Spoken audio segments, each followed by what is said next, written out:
চট্টগ্রাম বন্দরে বর্ধিত হারে শুল্ক আদায়ের বিষয়ে আরো বিস্তারিত আলোচনা করতে আমাদের সাথে যুক্ত হয়েছেন বাংলাদেশ শিপিং এজেন্ট অ্যাসোসিয়েশনের পরিচালক খায়রুল আলম সুজন। বান্ডেল থাকলে প্রতি সেনমানিতে টাকা বাঁচবে। বিকাশ সেনমানি বান্ডেল কিনে জিতুন প্রতি লেনদেনে। খায়রুল আলম সুজন, আপনাকে স্বাগত জানাচ্ছি অর্থনীতি সারাদিনে। শুরুতেই আপনার কাছে জানতে চাইব, এই যে বর্ধিত হারে শুল্ক আরোপ করা হয়েছে, এতে করে ব্যবসা বাণিজ্যের খরচ কতটা বেড়ে যাবে আপনাদের জন্য? ধন্যবাদ। অ্যাকচুয়ালি বন্দর যে মাসুল বৃদ্ধি করেছে তার প্রায় তারা যে মাসুলটা বৃদ্ধি করেছে, এখন যে বর্তমান যে মাসুল আছে তার প্রায় 41% তারা বৃদ্ধি করেছে বলে ঘোষণা দিয়েছে। অ্যাকচুয়ালি এখানে যে মাসুল বৃদ্ধি করার যে অংশ আছে সেগুলোকে সবগুলো প্রায় আমাদের অনেকগুলো আইটেমের উপরে মাসুল বৃদ্ধি করা হয়েছে। প্রায় 56টা আইটেম হবে। আমাদের বিভিন্ন ধরনের ক্রাইটেরিয়া আছে, বিভিন্ন ধরনের ক্রাইটেরিয়ার উপরে কিন্তু মাসুলগুলো নির্ধারণ করা থাকে। সেই মাসুলগুলোকে আপনার বিভিন্ন ধরনের মাসুলের উপরে বিভিন্ন ধরনের আপনার নির্ধারণ করার পরে একটা জায়গায় এনে টোটালকে আপনার 41% করা হয়েছে।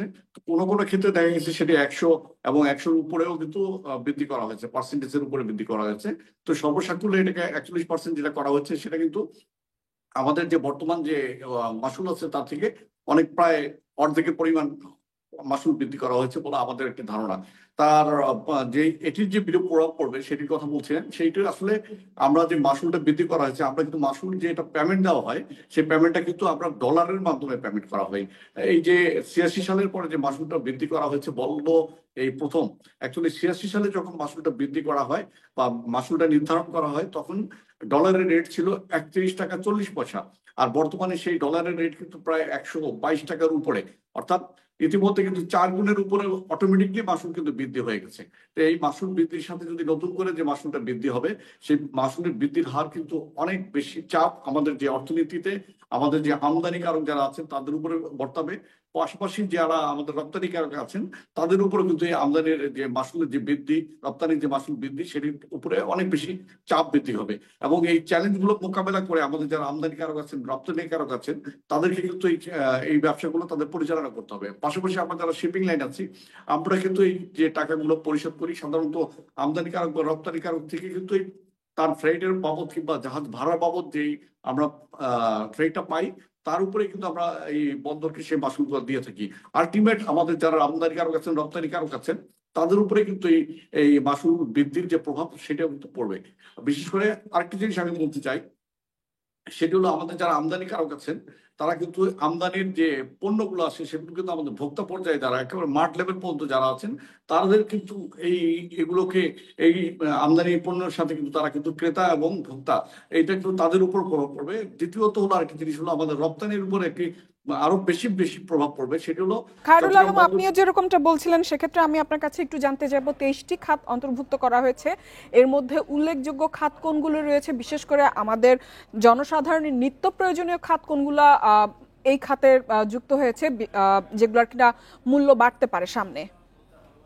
না, যে মূল্যটা বৃদ্ধি করা হয়েছে আমাদের, দেখেন এখানে বললাম যে আমাদের প্রায় 52 থেকে 56টা খাত রয়েছে। এগুলো প্রতিটাই কিন্তু জাহাজের যে বন্দরে ভেড়ার পরে যে মাসুলটা, সেই মাসুলগুলো বিভিন্ন খাত নামে কিন্তু এগুলো বৃদ্ধি করা হয়, কিন্তু কালেক্ট করা হয়, বন্দর এগুলোকে কালেক্ট করে। কিন্তু আলটিমেট কিন্তু ওই পরিপূর্ণ টাকাটাই বা পরিপূর্ণ যে ইয়েটাই আছে মাসুলটাই পরিশোধ করা হয় কিন্তু আমদানিকারকের আমদানির যে আপনার নির্ধারিত যে ওশেন ফ্রেট আছে, জাহাজ ভাড়া আছে, সেটিকে সমন্বয় করে কিন্তু করা হয়। যেমন আমি উদাহরণে বলি, যেমন একটা জাহাজ যদি চট্টগ্রাম বন্দরে বেরাতে হয় তাহলে চট্টগ্রাম বন্দরের বিভিন্ন ধরনের চার্জ আছে। যেমন চট্টগ্রাম বন্দরে জাহাজ বাড়তি চার্জ আছে, চট্টগ্রাম বন্দরে এই যে জাহাজগুলো নিয়ে আসবে সেগুলো টাগ বোর্ড চার্জ আছে, সেগুলো ডিস্ট্রিবিউটারিং চার্জ আছে, বার্থ অপারেটিং চার্জ আছে, নানান ধরনের চার্জের নামে আছে। কিন্তু সব চার্জগুলোই কিন্তু আমদানি পণ্য আনার ক্ষেত্রে কিন্তু ব্যয় করা হয়। রপ্তানি পণ্য আনার পাশাপাশি এগুলো কি আপনার আমাদের বহন করতে হয়। সেই বহন করা অর্থগুলো কিন্তু আমরা সাধারণত আমদানিকারক বা রপ্তানিকারক থেকে কিন্তু আমরা